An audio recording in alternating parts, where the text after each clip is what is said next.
to talk futures. This week we have a very special episode. This week is going to be about the future of housing. And I'm sorry if there's like crazy background acoustics. I'm in my new home office. I don't have all this sound deadening equipment in place yet. So bear with me. I hope it's not too unbearable. Okay, so because we're going to do a deep dive this week, every segment of the little live Substack that we're going to do is going to be around housing. Now, this is really timely because a week ago at this time, President Trump had a bill on his desk, a bipartisan supported bill.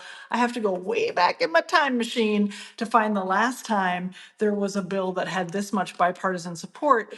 And it was called the 21st Century Road to Housing Bill.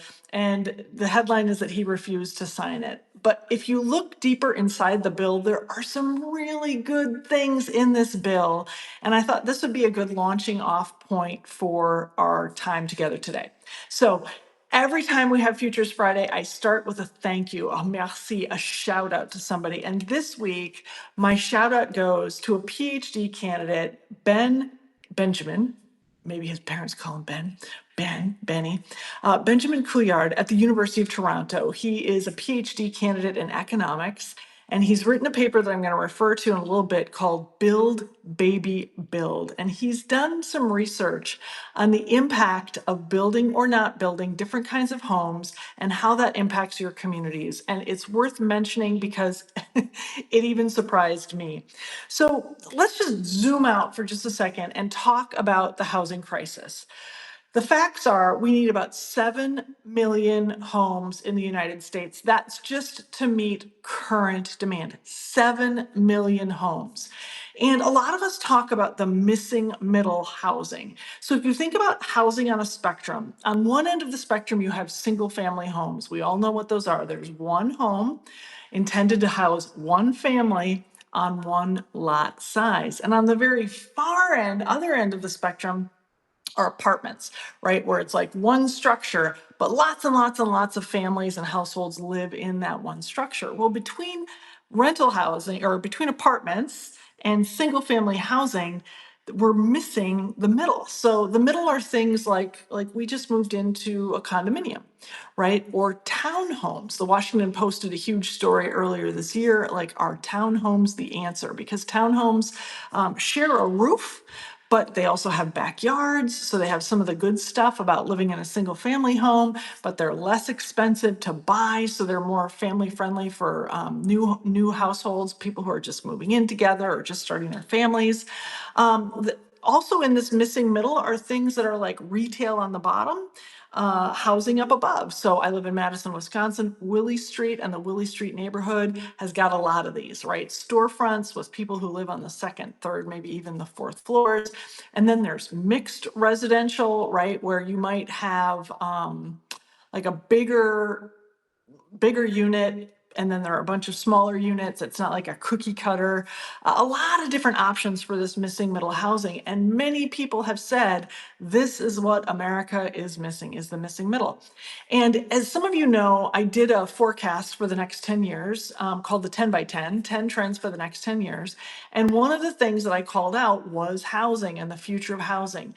And I looked at three levers for what the future of housing could be like if we got these right. And the first one is zoning. So, most of our communities tend to, in their zoning, they tend to favor single family homes. Why is that?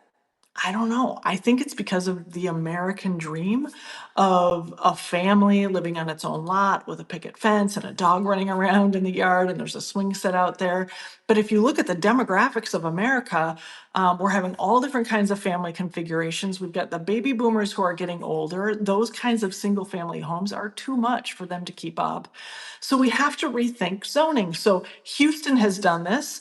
Houston's housing zoning went from requiring 4,000 square feet for one single family home to 1,000 square feet for single family homes. And it had such a big impact. Within a few years, the cost of rent stopped increasing. Another thing you can do is just zone for more townhomes. Call on you're redoing your zoning. Think about what could we do for multifamily. What would it look like if this block or two blocks or if this corridor had more townhomes or more mixed use, et cetera. There's a lot of ways of thinking about housing without just bringing to mind single family homes. So, one of the things that the 21st Century Road to Housing Act did was it created zoning that would allow ADUs to be built anywhere. ADUs are accessory dwelling units. And basically, it's like the mother-in-law flat or the granny flat. So if you own a single family home, there's no additional hoop you have to jump through to convert your attic into its own ADU or to convert a shed or convert your garage into an ADU. You can immediately start putting a second dwelling on your current plot of land, which could be amazing. Now, one of the holdups is that these are very hard to finance. So banks haven't yet figured out how to finance ADUs at scale. So even if we had this enabling legislation, and there are some states that have already passed this, California, Massachusetts, other states have already said anybody can build an ADU. So the zoning restriction's not there, but the financing can be a little bit hard to put together if you can't shoestring the whole thing by yourself. So that's one of the reasons that this bill ideally would pass, because ADUs are such a no-brainer for a way to immediately increase the number of homes or shelters or houses that we have for people. The second thing that I hit on in my 10 by 10 report was the speed of building.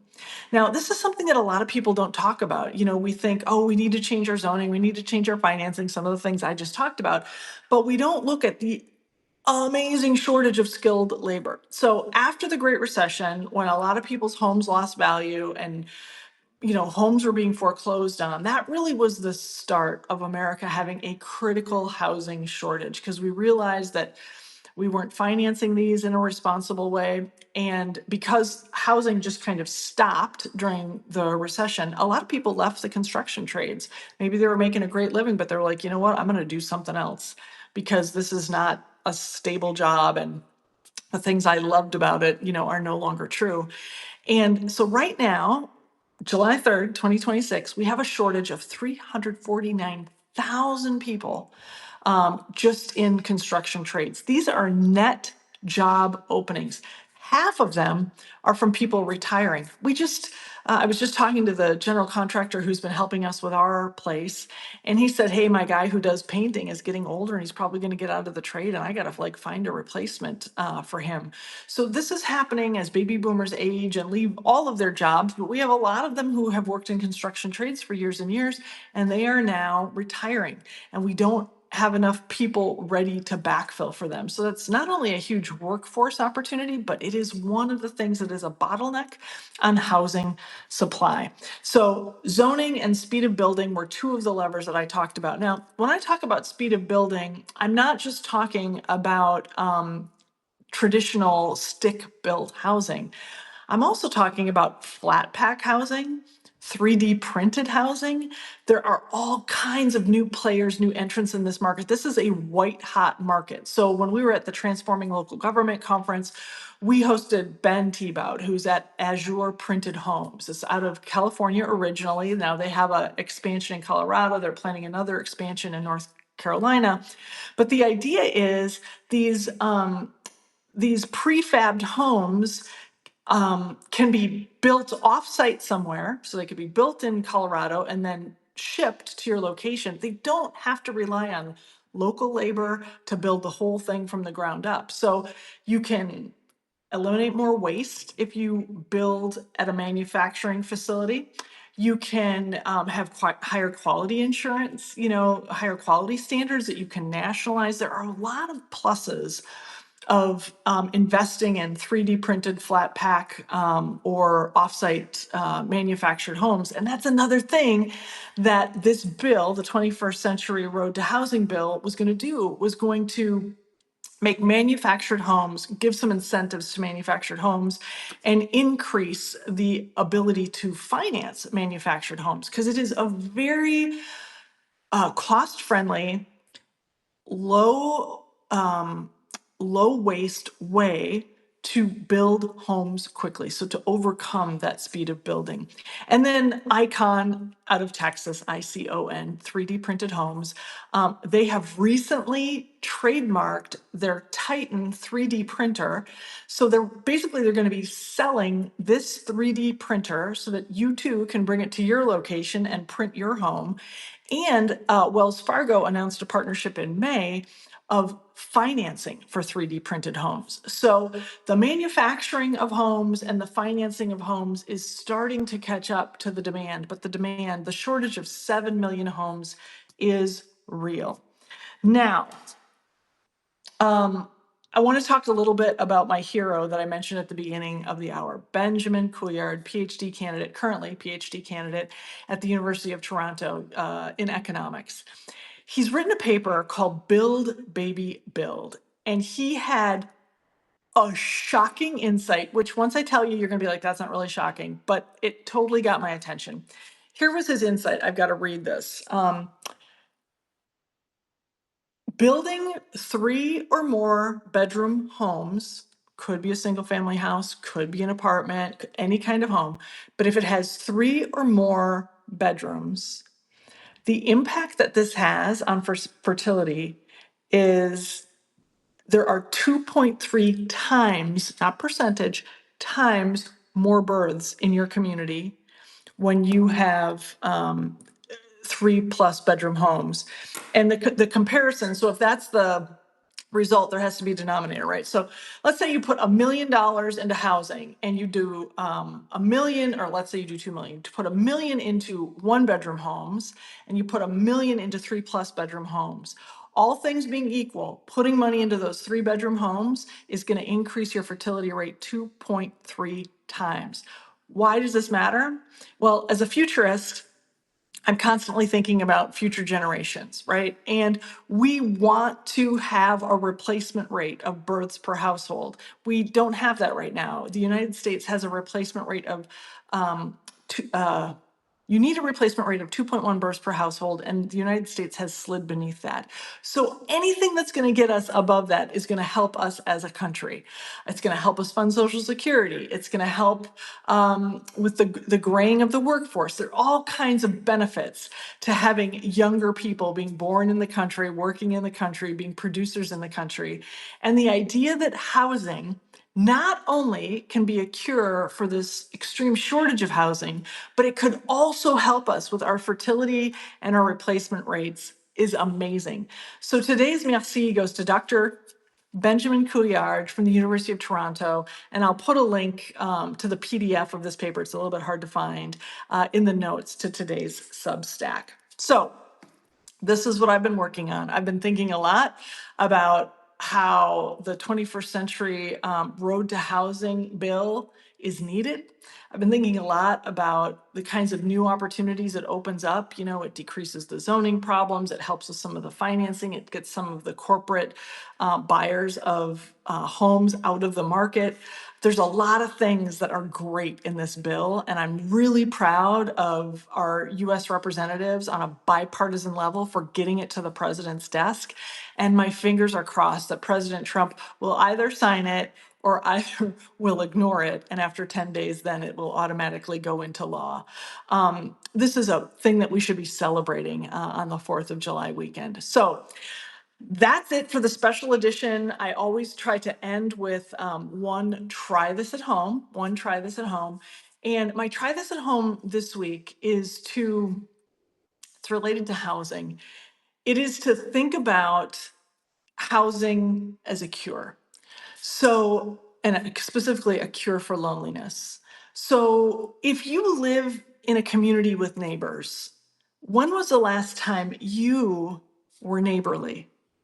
You called a neighbor, said, I just want to check in, right? Or you shared something with a neighbor, like, hey, I went to Costco, I got way too many lemons. Could you guys use some lemons, right? Living in a home is insufficient for who we are as human species, we also have to be neighborly to each other. So in the United States, this is a holiday weekend. Can you find one way to be neighborly to someone in your neighborhood? It could just be smiling and waving as you're passing them on the street or giving them a warm, heartfelt hello. But neighborliness and connecting with others is one of the top things we can do to overcome this epidemic of loneliness that our very young and our very old experience. I challenge you to do that. And by the way, my little sidekick Pip, you see her back there? She's on the dojo cushion. She says, hey, take care, everybody.